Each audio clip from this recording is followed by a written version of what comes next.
잠언 29장입니다.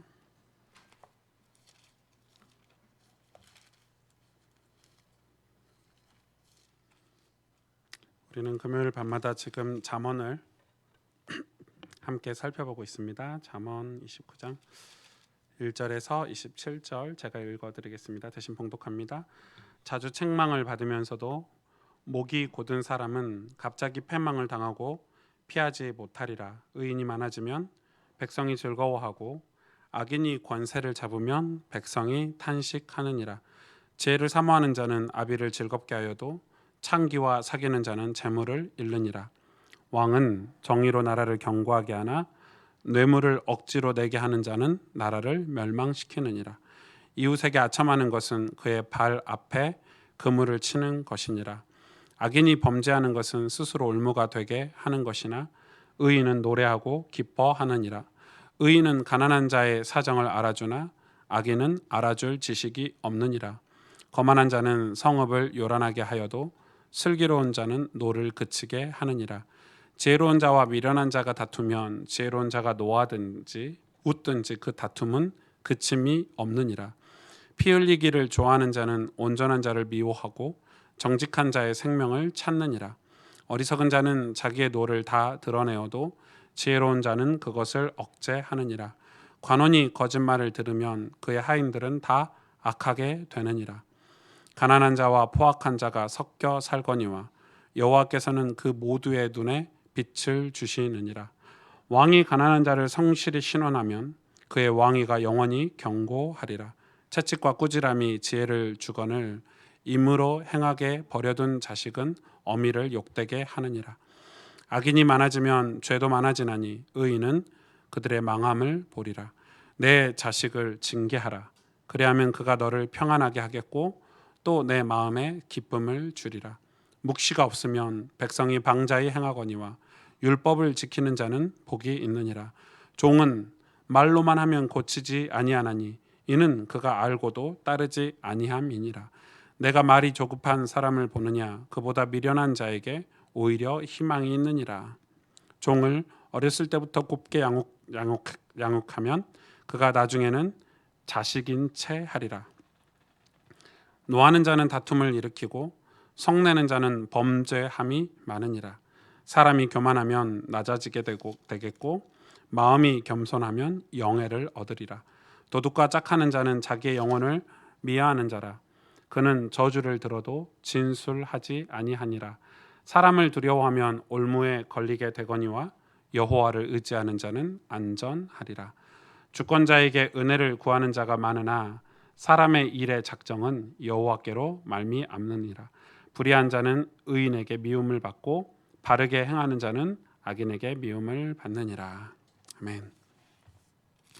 네, 잠언 말씀으로 우리 금요일 밤에 우리가 계속 말씀을 나누고 있는데 이제 얼마 안 남았죠. 한 잠언도 이제 앞으로 세 강이 끝나면 끝나게 되고요. 잠언 말씀 끝나면 뭐 할까, 어디 성경 본문을 어디 할까 이렇게 여러분 고민이 되실 수 있는데 저는 이미 정해놨습니다. 이 금요일 밤에 잠언이 끝나면 이사야 말씀을 여러분하고 좀 나누려고 하고요. 그래서 이사야서의 말씀을 통해서 우리 삶에 하나님이 약속하신 언약의 그런 축복들을 풍성하게 좀 누릴 수 있도록 이사야 말씀을 좀 준비를 하고 있습니다. 오늘 29장의 말씀은 여러분 많이 들어보셨죠? 뭐 묵시가 없으면 백성이 방자에 행하거니와 율법을 지키는 자는 복이 있느니라. 이제 대표적인 성구인데 사실 이 말씀이 지금 계속 연결이 되고 있지만은 이 영적으로 이 말씀을 해석하지 않으면 오늘 본문도 그냥 교훈일 뿐이죠. 아, 의인은 이렇게 사는구나, 악인은 이렇게 사는구나 이렇게 될 수 있지만 이건 100% 하나님이 하나님의 백성들을 향해서 주시는 말씀들이기 때문에 영적인 그런 이 시각으로 보지 않으면 이 말씀을 온전히 해석할 수가 없을 것입니다. 여러분 믿음에 대해서 어떻게 생각하십니까? 믿음이 뭐라고 생각하십니까? 믿음의 반대말은 불신앙이죠. 믿지 않는 거잖아요. 그러니까 믿음과 불신앙 사이는 있어요, 없어요? 아무것도 없어요. 믿음과 불신앙 사이에 중간에 존재하는 건 없어요. 믿는 거냐? 믿지 않는 거냐? 믿음이냐? 불신앙이냐? 제가 이제 이 성도님들을 신방하거나 이렇게 믿는 사람, 저는 진짜 열심히 믿었어요. 하나님을 정말 신실하게 믿었어요. 저는 이렇게 많이 믿었는데 하는 분들을 많이 만나거든요. 그런데 제 삶에 왜 변화가 없고, 제 삶에 이런 응답이 없고, 제 삶에는 왜 이런 감격이나 기쁨이 없을까요? 그래서 제가 이렇게 만나서 대화해 보면 대부분 믿는다고 착각하고 말은 믿는다고 하지만 실제로 하나님을 믿는 사람은 드물어요. 정말 믿고 있느냐 확인해 보면 이렇게 쫙 이렇게 펼쳐서 이렇게 점검해 보면 실제로는 믿는 분이 많지가 않아요. 왜냐하면 믿음의 열매는 반드시 나타나요. 그러면 대부분은 자기가 불신앙하는 줄 모르고 불신앙해요. 자기는 불신앙을 안 한다고 얘기하지만은 습관적으로 체질적으로 불신앙하는 분들이 되게 많아요. 그게 아직 고쳐지지 않았어요. 자기는 율법이 아니라고 하고 자기는 종교 생활이 아니라고 하는데 저는 복음이에요. 저는 오직 예수예요 하는데 실제로는 그렇게 많아요. 여러분 그게 대표적인 사건이 초대교회 사건이잖아요.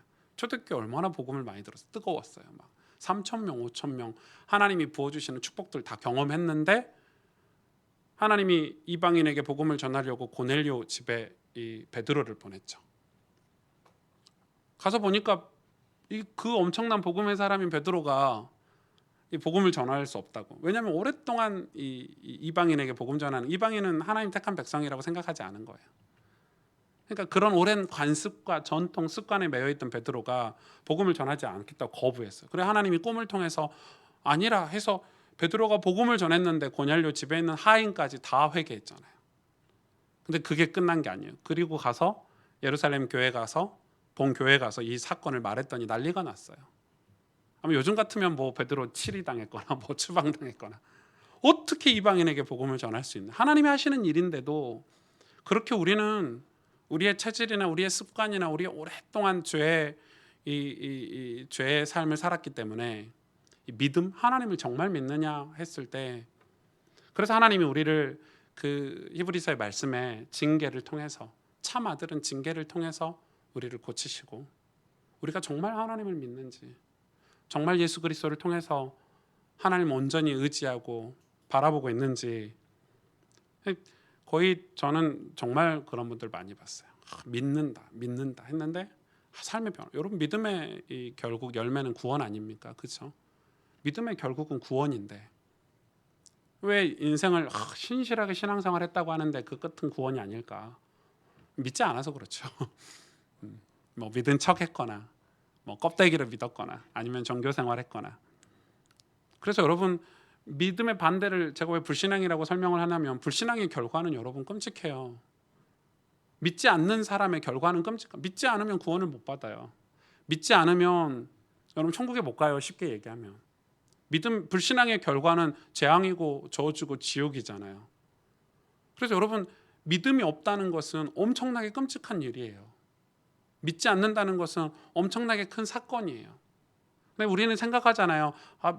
믿음이 없는 거에 대해서 되게 이렇게 쉽게 생각하고 믿음이 없는 거에 대해서 되게 가볍게 생각하고 괜찮아 이렇게 괜찮은 게 아니에요. 사실 믿음이 없으면. 그래서 여러분 신앙생활을 하면서 믿음이 자라야 되는데 성경이 분명히 그렇게 얘기하고 있죠. 그래서 하나님은 그런 우리에게 뭘 얘기하시냐면 책망을 얘기하시는 거예요. 오늘 말씀도 그렇죠. 자주 책망을 하나님 하시는 거예요. 사실은 이 잠언의 말씀은 하나님 당신의 이스라엘 백성의 상태, 하나님이 택하신 이스라엘이라는 민족, 하나님 그 민족을 통해서 구약의 그 이스라엘 민족을 통해서 우리에게 주시는 교훈이 있잖아요. 하나님 왜 율법을 주셨죠? 우리가 죄인인 걸 깨닫고 우리가 지금 죄 속에 있다는 걸 드러나게 하기 위해서 하나님 우리에게 율법을 주셨어요. 만약에 율법이 없으면 우리가 죄인인 줄 몰라요. 우리가 잘못한지 모른다니까요. 우리나라의 국가의 헌법이 없으면 어떻게 되겠어요, 여러분? 만약 헌법이 없으면 이 나라가 범죄자가 범죄하는 줄 모르겠죠. 살인법이 없으면 살인하는 사람은 이런 죄다라는 이 법이 없으면 사람을 막 찔러 죽여도 괜찮은 거예요. 법이 없으니까. 여러분 법이 없어서 얼마나 힘든 게 많아요. 저희 집에도 뭐 아래층에서 핀 건지 위층에서 핀 건지 모르겠지만 화장실 통해서 이 흡연 담배연기가 이렇게 하루에 몇 번씩 올라오는데 그 법적으로 다 알아봤더니 집안에서 담배 피는 거에 대한 법적으로 이렇게 할 방법이 없더라고요. 그냥 당하고 있어야 되는 거죠. 예를 들어서 법이라는 건 그래서 자꾸 법이 생기죠. 여러분 그런 거 똑같아요. 우리에게 감각이 없다고 생각해 보세요. 몸에. 예를 들어서 죄송한 얘기입니다. 화장실 가고 싶은 감각이 없다고 생각해 보세요. 어떻게 되죠? 끔찍하죠. 생각만 해도 여러분 끔찍하죠. 내가 이렇게 오줌 마렵다는 느낌이 없다고 생각해 보세요. 감각이. 끔찍하죠. 병에 걸렸는데 아프다는 감각이 없다고 생각해 보세요. 여러분 감기로도 사람이 죽었어요. 옛날에는. 그렇죠? 작은 바이러스에도 사람이 다 죽었어요. 그런 것처럼 우리에게 이 믿음이 없다는 것은 굉장히 위험한 거거든요. 근데 이 믿음이 있는 줄 없는 줄 우리는 잘 몰라요. 왜? 죄인, 하나님을 떠난 상태로 살고 있기 때문에 우리가 지옥에 가고 있는지, 우리가 하나님하고 상관없이 살아도 이게 뭐 문제가 없다는 그런 영적인 감각을 다 잃어버렸기 때문에. 그래서 하나님이 우리에게 말씀이라는 걸 주셔서, 율법이라는 걸 주셔서 우리에게 깨닫게 하는 거예요. 우리가 하나님 떠나서는 살 수가 없구나. 우리가 죄인이구나. 우린 연약한 존재구나. 그래서 하나님이 그냥 율법만 주셨어요? 아니죠. 율법의 끝에 복음도 주셨어요. 그래서 내가 너희를 위해서 복음을 줄게. 예수 그리스도죠. 내가 너희를 위해서 십자가의 복음을 줄게. 내가 너희를 위해서 대신 죽고 내가 너희를 살릴 이 구원의 길을 열어줄게. 그게 십자가 사건이잖아요. 그래서 율법을 통해서 우리가 죄를 회개하고 깨달을 때 예수 그리스도를 향하고 믿을 수 있는 믿음이 생기는 거죠. 그래서 은혜로 말미암아 은혜로 말미암아 우리에게 믿음이 생기는데 그 믿음은 선물이라, 하나님의 선물이라. 그렇게 말씀하고 있어요. 여러분 굉장히 중요하죠. 그런데 보세요. 오늘 29장 1절에 자주 책망을 받으면서도 목이 곧은 사람, 누구에게 목이 곧겠어요? 이거는 인간 세계에도 우리 사회 삶에도 이게 뭐 해석이 되겠지만 하나님께 목이 곧은 사람이죠. 하나님 앞에 엎드리지 못하고 하나님께 항복하지 못하고. 죄가 뭐죠? 우리가 계속 공부하고 있죠. 하나님처럼 되려고 하는 게 죄죠. 인간이 하나님처럼 되려고 하는 게 죄예요. 인간이 하나님처럼 될 수 있어요? 무한하신 하나님 앞에 유한한 인간이 하나님처럼 될 수 있어요? 고작 지난주에 제가 눈이 찔렸는데 고작 눈 하나 찔렸는데도 아무것도 할 수 없는, 제가 지난주 주일날 얼마나 많은 무기력함을 느꼈는데요. 난 참 연약하구나. 여러분 제가 설교하려고 다 준비했어요. 눈이 안 떠져요. 내 마음대로 눈이 안 떠져. 눈에 조금 찔렸는데. 그러니까 얼마나 연약하고 무기력해요. 그런데 인간이 하나님처럼 될 수 있어요. 그래서 목이 곧은 거예요. 여러분 이게 인간의 연약함을 얘기하는 거죠. 그리고 거만하죠. 지혜를 사모하지 않아요. 하나님의 말씀인 지혜를 전혀 사모하지 않아요. 그게 없어도 된다는 거예요. 지혜가 없어도 된다는 거예요. 하나님이 우리를 책망하시는데 그 책망을 받지 않으려고 해요. 그래서 포악하게 되는 거죠. 하나님이 그 모두에게 13절에 보시면요. 가난한 자와 포악한 자가 섞여 살거니와 여호와께서는 그 모두의 눈에 빛을 주시느니라. 그 모두의 눈에 빛을 주신대요. 가난한 자와 포악한 자에게 다 빛을 주신대요. 우리는 어떻게 섞여 살고 있어도 다 빛을 주신대요. 그런데 포악한 자, 어리석은 자들은 그 빛을 보지 못하는 거. 빛을 주셨어요. 하나님이 우리 모두에게 빛을 비춰주시는데 채찍과 꾸지람으로 지혜를 준다고 15절에 말씀하고 있어요. 채찍과 꾸지람으로 지혜를 주신대요. 하나님 우리 인생에 수도 없는 구원의 기회를 주신다는 거예요. 근데 우리는 거기서 벗어나질 잘 못해요. 뭐 때문에요? 교만 때문에요. 여러분 이거를 명심하셔야 돼요. 그 교만이 믿음을 가지지 못하게 한다니까요. 자꾸 우리를 여러분 불신앙은 나 안 믿어, 나 교회 안 갈래, 뭐 이런 게 불신앙이 아니라 우리 내면에 이 불신앙이 보이지 않게 이렇게 깔려 있는 거예요. 그러니까 단지 불신앙이 어떤 우리가 봤을 때 저 사람 좀 심하다, 나 예수 안 믿고 막 부정하고 이것만 불신앙이 아니라, 그죠? 뭐가 불신앙이에요? 눈에 안 보이는 영적인 세계가 믿어지지 않기 때문에 나도 모르게 연약하고 무능하고 걱정하고 근심하는 모든 게 다 불신앙이죠. 하나님을 믿지 않는 거예요. 본질적으로 하나님이 어떤 분이라는 걸 본질적으로 알려고 하지 않는 거죠. 그래서 뭐라고 얘기합니까? 17절에 보니까 내 자식을 징계하래요. 내 자식을 징계하래요. 그리하면 너를 평안하게 하겠고 또 내 마음에 기쁨을 주리라. 이건 우리 친자식, 내 아들, 딸을 징계하라는 메시지가 아니고 하나님이 지금 우리 인간을 징계하시겠다 이 말이죠. 왜요? 징계가 좋은 거예요? 그럼요. 여러분 자녀가 이 나쁜 길로 가는데 부모가 가만히 있으면 되겠어요? 여러분 자꾸 내 아들이 도둑질하고 남을 괴롭히고 저희 아들 한빈이가 자꾸 도둑질해가지고 뭐 훔쳐오면 어우 잘 훔쳐왔다. 오늘 유치원 누구 거 엄마 몰래 훔쳐왔어. 이렇게 막 숟가락 하나 훔쳐왔어. 이러면 어휴 잘했네 내 아들 능력 있구나. 그럼 어떻게 돼요? 그거 아니에요. 뒤지게 패고 한 대 더 때려야 돼. 이제 비 오는 날 먼지 나도록 때려야 되는 거예요. 그래야 아이가 바른 길을 갈 수 있죠. 그게 진짜 부모예요. 근데 이게 단지 내 자식에게 해당되는 내용이에요. 하나님은 우리를 그게 공의의 하나님이세요. 그래서 공의와 사랑은 같은 거예요. 사랑이 없으면 그 공의를 이룰 수가 없어요. 사랑하기 때문에 징계를 내리는 거예요. 근데 진짜 사랑한 내 자식이 아니면 남의 물건 훔쳐도 내비두는 거예요. 괜히 애 징계했다가 뭐 무슨 일 당할까 이러죠. 내 아들이기 때문에 내 딸이기 때문에 징계도 할 수 있는 거죠. 오늘 그 이야기 하는 거예요. 그 징계가 우리의 마음을 평안하게 하고 우리에게 기쁨을 주죠. 왜? 그 징계를 통해서 아이는 변화되기 때문에 올바른 길을 가기 때문에. 그러면서 18절 보세요. 묵시가 없으면 백성이 방자히 행하거니와. 묵시가 없어서 율법을 지키는 자는 복이 있느니라. 이 묵시는 하나님 말씀이에요. 예언의 말씀이죠. 하나님 주신 십계명이에요. 구약의 말씀이에요. 모세 오경이에요. 이게 묵시예요.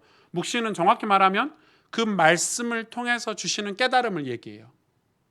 그 묵시가 없으면 백성이 방자행할 수밖에 없어요. 아니 그거는 하나님 책임인 거예요. 하나님이 그 책임이 있으시기 때문에 우리에게 곧바로 죄를 지은 타락한 인간에게 곧바로 주신 게 말씀이에요. 그리고 심지어 그 말씀의 성취로 신약에 들어와서 예수 그리스도를 보내주셨는데 요한복음 1장 14절에 말씀이 육신이 되어 우리 가운데 거하시며 이렇게 말씀했어요. 그러니까 지금 이 믿음이 자라는 그 기반이 뭐냐면 내일 바이블 스쿨 때 공부하겠지만 말씀이에요. 말씀이 아니면 신앙이 자라지 않아요. 교회에서 봉사해서 자라는 신앙은요, 봉사가 사라지면 무너져요. 헌금 많이 해서 믿음이 자라고 직분을 받으면 그게 없으면 사라지는 거예요. 누가 인간관계를 좋아서 교회를 왔잖아요. 인간관계가 깨지면 교회를 떠나요. 믿음은 예수 그리스도를 믿는 믿음으로 시작하지만 그 믿음이 자라는 것은 말씀으로, 성경으로 믿음이 자라요. 우리의 신앙이 성장하고 성숙하게 되는 것은 하나님 말씀으로밖에. 우리의 눈이 밝아지고 우리의 마음 눈이 밝아지고 우리 인생에 하나님이 주신 가치관을 형성이 되고 비전이 발견되고 하나님 뜻대로 살 수 있는 아주 건강한 신앙생활을 할 수 있는 것은 말씀을 공부하고 그래서 여호와를 아는 것. 성경을 통해서만 여호와를 알 수 있기 때문에 말씀을 통해서만 하나님이 누구이신지 하나님이 나를 향한 그 계획이 무엇인지 선한 계획이 무엇인지 알 수 있기 때문에 말씀을 통해서만 우리가 하나님을 알 수 있기 때문에 결국 하나님을 알기 위해서는 성경을 들여다봐야 되는 거예요. 그래서 그 말씀을 통해서 하나님을 알게 될 때 우리의 신앙은 자라고 믿음이 자라죠. 하나님이 어떤 분인 줄 알면 믿음이 자연스럽게 생기겠죠. 그게 아니면 신앙은 자랄 수가 없어요. 직분은 높아질 수 있어요. 목사도 될 수 있는데 목사는 됐는데 신앙은 안 자라는 거죠. 저는 되게 걱정스러운 게 뭐냐면 저희 교단에서 제일 걱정스러운 게 뭐냐면 성경을 읽지 않는다는 거예요. 여러분 평신도가 성경 안 읽는 것도 걱정인데 제 선후배들이 제 후배들이 많은 전도사 목사님들이 성경을 읽지 않아요. 성경을 공부하지 않아요. 여러분 저는 최소 그 목사님들이라면 이 성경을 아주 깊게 공부해야 된다고 생각해요. 여러분 당연한 거죠. 의사가 의학책을 뚫지 못하면 어떻게 의사가 될 수 있겠어요? 사람의 목숨을 위태롭게 다루는 의사가 수술에 관한 그런 깊은 내용들, 의학 지식들을 공부하지 않으면 그거 그러면 나 의대 다닐 때 공부했어 하고 의사가 공부 안 하고 살면 어떻게 돼요? 그럼 큰일 나는 거예요. 옛날 과거로. 왜냐하면 계속해서 새로운 병이 생기고 새로운 의료 기술이 생기는데 공부를 안 하면. 그래서 여러분 이 목사와 의사 중요하게 생명을 다루는 그 직업들은 뭐가 있죠? 항상 의사는 매년 학술 대회가 있어요. 의사들은 그래서 휴가를 내고 학술회 같은 데 가서 공부를 해요. 신의학 기술을 공부하고 또 계속 과학이 의술이 발달하기 때문에 새로운 병에 대해서 연구하는 그 연구가 계속되는 거. 목사도 똑같아요. 목사들도 늘 학술 그래 목회 대학원이 있고 늘 목사들은 교육을 받아야 돼요. 그런 것처럼 신앙도 여러분도 똑같죠. 나 옛날에 복음 다 성경 다 뗐어. 어떻게 성경을 다 뗄 수 있어요? 옛날에 다 읽어봤는데 별거 없더라 뭐 이런 식이에요. 신앙이 그 종교성에서 딱 멈추는 거죠. 성경이 구구단입니까 여러분? 그래서 보세요. 19절 종은 말로만 하면 고치지 아니하나니 말로만 하지 않겠다는 거예요. 하나님께서 이는 그가 알고도 따르지 아니함이니라. 그가 알고도 따르지 아니한다. 그 유튜브에 보면 그 제일 진짜 좋은 강의들이 많이 올라오잖아요. 그 자녀 교육하는 어떤 젊은 그 강사가 그 교수님이죠. 박사인데 그 아들 교육에 관한 이 유명한 유튜버 이렇게 강의들이 되게 많이 나왔어요. 한번 보여주고 싶은 만큼. 근데 아들은 귀가 먹었대요. 그래서 주로 이제 엄마들이 아들한테 이제 아들아 뭐 해 하면은 아들은 잘 듣지 않는다는 거야. 아들만 남자예요? 남편도 남자죠. 그러니까 부인들이 이렇게 남편에게 자녀에게 아들에게 이렇게 뭐 얘기하면 한 귀로 듣고 한 귀로 흘린다는 거예요. 그래서 뭐라고 얘기하냐면 그 강사가 바로 뇌에 꽂아주래요. 그러니까 귀로 들어와서 흘린다는 거예요. 네 하고 흘린다는 거예요. 그러니까 바로 뇌에 꽂아주라는. 대화할 때 남자들은 눈을 마주치고 이렇게 뇌에 꽂아두듯이 이야기를 해야 남자들이 이렇게 뇌 속으로 들어가서 이해를 하고 행동을 한다는 거예요. 여보 발 좀 씻어. 한빈아 발 씻어. 밥 씻고 TV 봐 하는데 바로 TV 보러 가잖아요. 뭐 그런 식으로. 근데 비슷한 거예요. 하나님 말씀을 아무리 줘도요. 종은 안 들려요. 왜? 들을 이유가 없어요. 알지만 따르지 않아요. 그건 듣는 게 아니에요. 여러분 설교는 듣고 지식적으로 이해하고 노트에 적는다고 해서 그게 이해된 게 아니에요. 설교의 완성은 행함에 있어요. 설교의 완성은 내 삶의 행함에 있어요. 순종에 있어요. 그래서 야고보서가 중요한 거예요. 듣기는 다 듣죠. 설교 시간에 우리나라 고등교육만 받아도 설교 내용 다 이해할 수 있을걸요. 그러나 행하는 사람이 없어요. 아무도 행하지 않아요. 그건 믿은 게 아니에요. 믿음이 아니에요. 믿음은 행함이에요. 그래서 믿음은 행함이에요. 종하고 똑같은 거예요. 그래서 보세요. 20절에 내가 말이 조급한 사람을 보느냐 그보다 미련한 자에게 오히려 희망이 있느니라. 말로 하는 사람들에게 우리 미련한 자에서 공부했잖아요. 3주 전에. 그 미련한 사람보다 더 심각한 사람이 말이 조급한 사람이래요. 왜 말이 조급하죠? 행하지 않은 거예요. 여러분 진짜 내 삶에서 행하는 사람은 절대 말이 조급하지 않아요. 말로 때우지 않는다 이 말이에요. 그건 신앙이 아니라는 거예요. 말로 하는 신앙은. 그 이야기죠. 그러면서 21절 종을 어렸을 때부터 곱게 양육하면 그가 나중에는 자식인 채 하리라. 하나님의 말씀으로 우리 삶에 회개가 없으면 사랑한다 하면 그가 나중엔 자식인 채 한대요. 하나님 백성인 채 한다는 거예요. 종교인인데 구원받은 채 하면서 사는 거예요. 그게 누구죠? 대표적인 인물이 바리새인, 서기관들. 얼마나 신실했어요?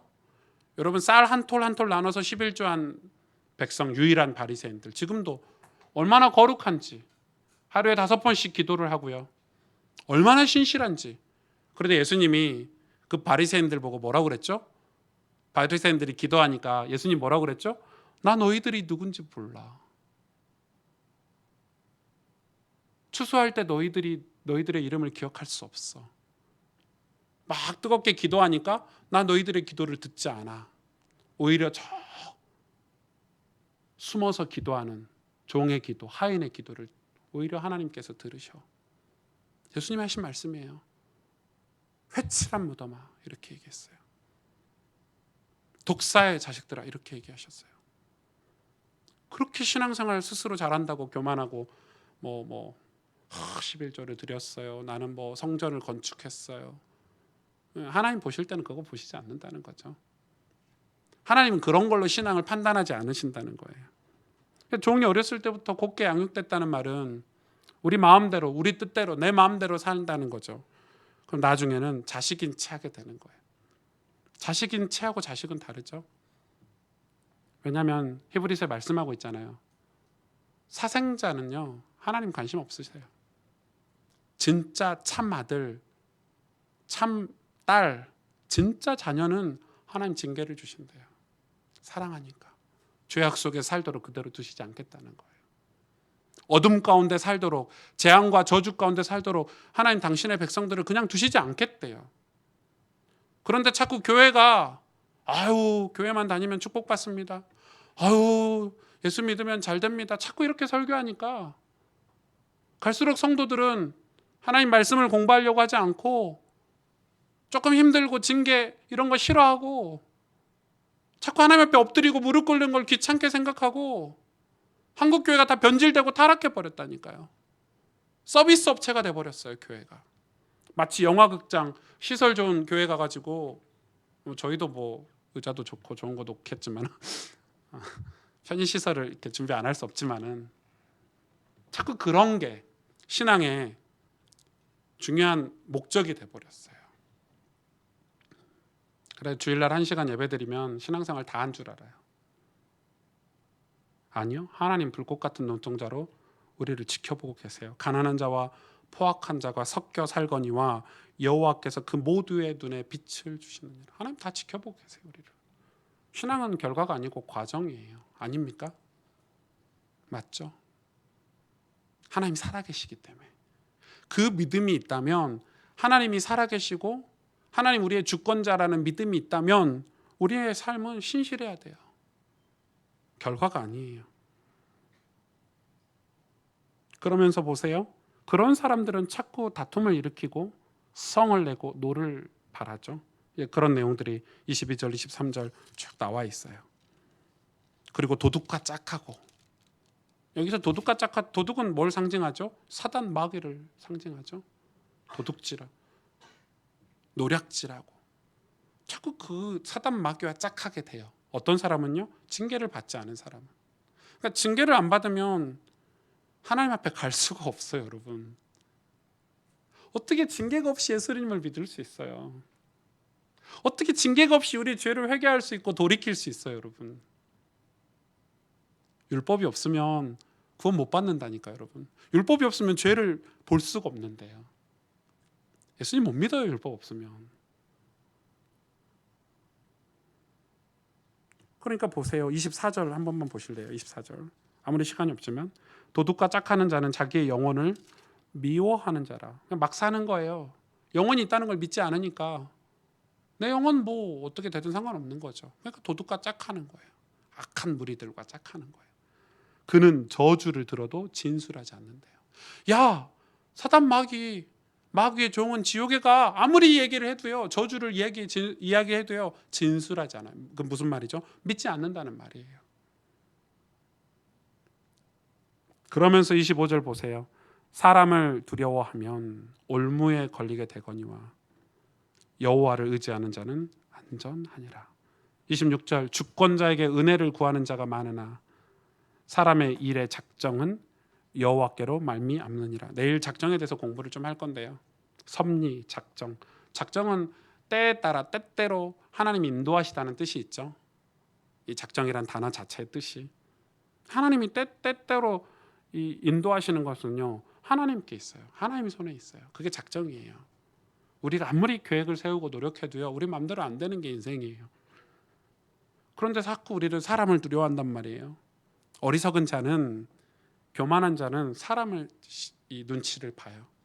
그러나 진짜 하나님이 믿음이라는 게 있는 사람은 누구 눈치를 보죠? 하나님 눈치를 봐야죠. 하나님을 의식해야죠. 하나님이 두려워해야 돼요. 사람이 두려운 게 아니라 하나님을 두려워하는, 우리는 그 건강한 영적인 두려움이 우리에게 다 있어야 돼요. 하나님을 두려워하면 우리는 우리의 삶은 다 달라지게 돼 있어요. 하나님을 두려워해요. 그래서 하나님을 의지하는 자는 안전하게 돼요. 왜? 하나님이 지키시니까. 하나님 우리를 붙잡아 주시고 인도하시니까 세상에서 이 온갖 고난을 다 당해도 상관없어요. 이 땅에서 어떤 고통을 당해도 상관이 없어요. 하나님을 의지하고 하나님을 두려워하면 우리의 영혼이 구원을 받기 때문에. 그래 바울이 얘기하잖아요. 난 질병이 있어도 괜찮아. 나는 내가 멸망해도, 내 육신이 멸망해도 괜찮아. 그것보다 더 큰 구원을 받았기 때문에. 여호와를 의지하면 안전한 거죠.